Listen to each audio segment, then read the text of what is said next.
नमस्कार, स्वागत है आप सभी का सी न्यूज भारत में और मैं हूं आपके साथ ज्योति श्रीवास्तव। खबर रामपुर से है, जहां शादी से पहले हुई मंगेतर की हत्या ने पुलिस के सामने चुनौती खड़ी कर दी है। प्रेमिका के चक्कर में एक युवक ने उसके होने वाले दूल्हे को बहाने से अपने साथियों के साथ ले जाकर हत्या कर दी। घर वापस न लौटने पर जब मृतक के परिजनों ने पुलिस में गुमशुदगी लिखवाई, तब पुलिस ने मामले की जांच की तो पता चला कि गुमशुदा युवक की हत्या की जा चुकी है और ये हत्या उसको घर से बुलाकर ले जाने वाले युवकों ने की है। ये भी साफ हो गया कि हत्या के पीछे युवक की होने वाली पत्नी है, जिससे मृतक की शादी हो रही थी और हत्यारा ये नहीं चाहता था। गुलफशा ने मीडिया को बताया कि सद्दाम ने उससे शादी का दबाव बनाया था, जिससे वह डर गई थी। उसने आरोप लगाया कि सद्दाम ने धमकी दी कि वह उसे और उसके परिवार को नुकसान पहुंचाएगा, लेकिन वह खुद को इस हत्या में निर्दोष बताती है। दूसरी ओर निहाल के परिवार ने आरोप लगाया है कि इस पूरी घटना में लड़की और उसके परिवार का भी हाथ है। क्या नाम है तुम्हारा? क्या हुआ पूरी बात? सर मैं जो भी बताऊँ सच बताऊँ। सर मुझे सद्दाम ने 10-12 दिन पहले उसने ये कहा था कि मुझसे शादी कर ले, तेरे बाप ने तो काले के साथ शादी कर ली। तो मैंने ये कहा मन कि जिसके जैसे ही मेरे माँ बाप ने कहा था मैं कैसे करूँ।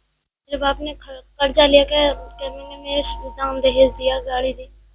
सर में उसने मुझसे ये कहा मैं तुझे रामपुर नहीं जान दूंगा और तूने अगर किसी को ये बात बताई तो पहले तुझे मारूंगा फिर तेरे माँ बाप को मारूंगा। तो सर मैंने ये इसमें डर के मारे नहीं बताई और फिर उसने मुझसे जाते टाइम कहा कि बिल्ली खाती ना है तो बिगाड़ जरूर दे है, मैं देख अब क्या करता हूँ।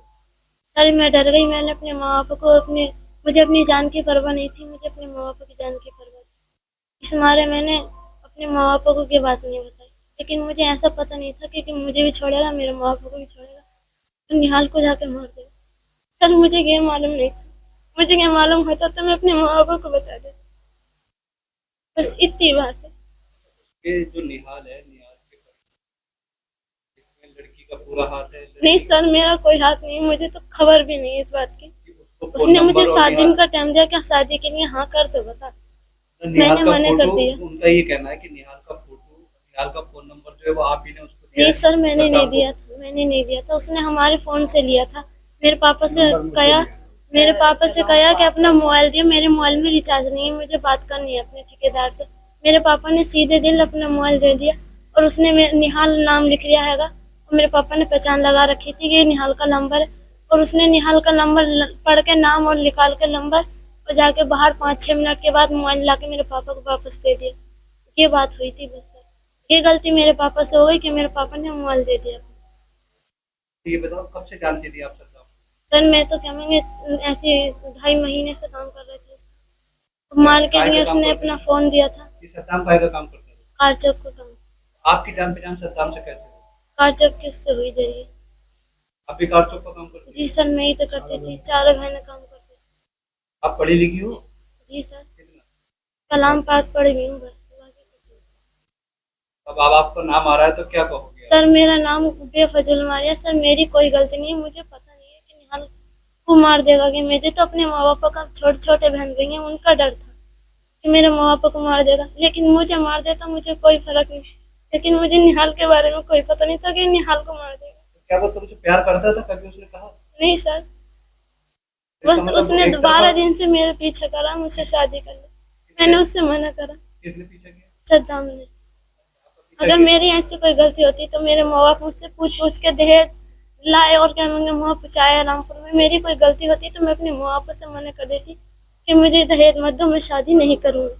आप प्यार नहीं करती थी उससे? नहीं सर मेरे इसमें से कोई कांटेक्ट नहीं था, नहीं मेरा उसमें कोई हाथ है। सर मुझे रामपुर वाले भी खाली मुली में कह रहे हैं मेरा कोई हाथ नहीं है, मुझे तो खबर भी नहीं है। वहीं पुलिस ने आरोपी सद्दाम को गिरफ्तार किया, लेकिन गिरफ्तार करते समय वह पुलिस कर्मियों से पिस्टल छीनकर भागने की कोशिश में घायल हो गया। पूछताछ में सद्दाम और उसके साथियों ने हत्या कबूल कर ली है। वहीं निहाल के भाई नायब ने योगी सरकार से इंसाफ की मांग की है और आरोपियों को कड़ी सजा देने की गुहार लगाई है। दोनों माँ बेचारे कमजोर हैं, बीमार रहते हैं, तो माँ है बेचारी, उनको होश भी नहीं बेचारी उनको जब से सुनी हुई। जवान बच्चा है यार। कितने भाई हो तुम? 2 भाई हैं 2 बहन हैं। छोटा वाला छोटा बहन है। एक भाई और एक बहन की शादी हो गई, अब एक भाई एक बहन है। लड़की में लड़की को देखो, सुन का देखो, कार चौक का काम करता है। प्रधानों से बात करी आपके जी सबने बात करने घुमा फिरा के टाल दिया। तो मैंने उनसे बात करने लगा रहा कोई करता ये नहीं होता सर गरीब का।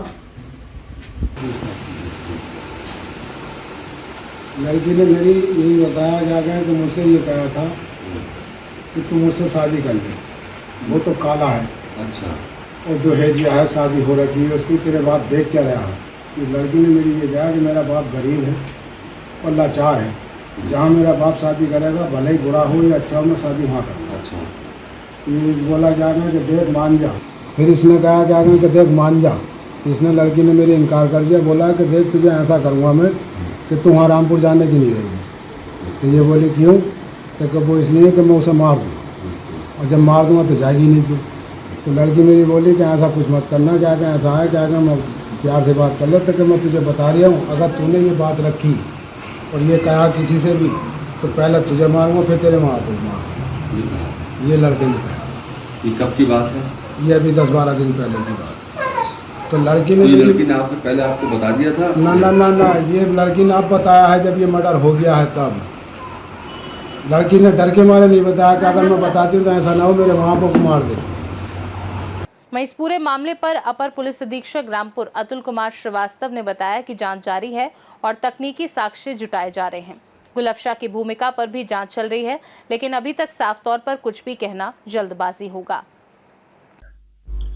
दिनांक 14/6/2025 को थानागंज पर एक गुमशुदगी अंकित कराई गई थी, जिसमें ये अंकित कराया गया था कि निहाल नाम का एक 22 वर्षीय युवक गायब है।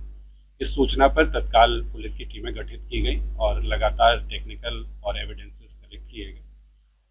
कलेक्ट करने पे ज्ञात हुआ कि 2 लोग उसको लेकर के जाते हुए दिखे हैं। इस आधार पे उन 2 व्यक्तियों को हिरासत में लिया गया, विस्तृत और सघन पूछताछ की गई। पूछताछ से ये तथ्य प्रकाश में आया कि उन्हीं 2 लोगों ने निहाल की हत्या करके डेड बॉडी को अजीम नगर थाना क्षेत्र में छिपा रखा है। बाद में उनकी निशानदेही पर डेड बॉडी बरामद की गई, विस्तृत पूछताछ की गई। तो पूछताछ में ये तथ्य प्रकाश में आया कि उन दोनों व्यक्तियों में से एक अभियुक्त जिसका नाम सद्दाम था, उसकी एक महिला के साथ संबंध थे और उस महिला की शादी मृतक के साथ होने वाली थी और इन्हीं कारणों से उसने इसकी हत्या कर दी। विस्तृत पूछताछ की गई। पूछताछ के बाद सद्दाम को की निशानदेही पर उसके कपड़े आदि बरामद किए जाने थे जो वो छिपा करके रखे थे। कपड़े बरामद करने के लिए जब उसको ले जाया गया तो उसी समय बरामदगी कराते समय उसने हमारे एक पुलिसकर्मी की पिस्टल छीनी और छीन करके भागने की कोशिश की। पुलिस ने पकड़ने की कोशिश की तो पुलिस पार्टी पर जानलेवा हमला किया, जान से मारने की नीयत से फायरिंग की। जवाबी फायरिंग में सद्दाम को गोली लगी है, जिसका इलाज हॉस्पिटल में चल रहा है। दोनों व्यक्तियों की गिरफ्तारी कर ली गई है। टेक्निकल एविडेंसेस कलेक्ट किए जा रहे हैं, विस्तृत पूछताछ की जा रही है। पूछताछ में जो अन्य तथ्य भी प्रकाश में आएंगे उनके आधार पर अग्रिम कार्रवाई की जाएगी। आपने कहा कि सद्दाम के महिला संबंध है, ये महिला गुलफशा ही थी सर? उसका गुलफशा का क्या रोल रहा है सर? देखिए, इसके बारे में विस्तृत साक्ष्य संकलन जैसा मैंने कहा वो चल रहा है। टेक्निकल एविडेंसेस कलेक्ट किए जा रहे हैं। उन टेक्निकल एविडेंसेस के आधार पर जो भी तथ्य प्रकाश में आएंगे उनके आधार पर अग्रिम कार्रवाई की जाएगी। क्या गुलफशा शक के घेरे में है सर? विस्तृत जांच चल रही है। जब तक हमारी जांच पूरी नहीं हो जाएगी, जब तक टेक्निकली और बाकी एविडेंसेस कलेक्शन के आधार पर ये प्रूव नहीं हो जाएगा, तब तक ये कहना जल्दीबाजी होगी। हमारी टीमें लगी हुई हैं, हमारे सीओ सिटी के नेतृत्व में पूरी 4 टीमें लगी हुई हैं, जिसमें सर्विलांस की और हमारी एसओजी भी लगी हुई है। विस्तृत पूछताछ साक्ष्य संकलन का कार्यवाही जारी है। जो तथ्य प्रकाश में आएंगे उनके आधार पर। अभी तक सर जांच में ये क्लियर हो पाया है क्या गुलफशा का संबंध था सद्दाम से?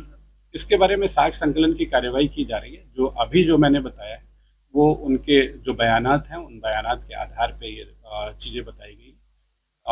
विस्तृत विवेचना जारी है। विवेचना के जो तथ्य आएंगे उनके आगे कार्यवाही। 2 लोगों की अभी तक गिरफ्तारी की गई है, जिसमें से जैसा बताया एक अभियुक्त को गोली लगी है और दूसरे की गिरफ्तारी की गई। बाकी भी जो लोग भी इस घटना में संलिप्त होंगे, संलिप्तता किसी भी लेवल की पाई जाएगी, निश्चित रूप से उन सभी लोगों को के विरुद्ध कार्रवाई की जाएगी। ये पूरा मामला गंज थाना क्षेत्र का है और उसके बाद डेड बॉडी जो है वो अजीम नगर थाना क्षेत्र। रामपुर से सीनू संवाददाता साजिद खान की रिपोर्ट। देखा जाए तो मामला अभी पूरी तरह सुलझना बाकी है। जांच जारी है। सभी पक्षों के बयान और सबूतों के आधार पर ही आगे कार्यवाही होगी। पुलिस ने कड़ा संकल्प जताया है कि दोषियों को किसी भी हालत में बख्शा नहीं जाएगा। इस खास रिपोर्ट में बस इतना ही। देश दुनिया की बाकी खबरों को जानने के लिए आप देखते रहिए सी न्यूज़ भारत।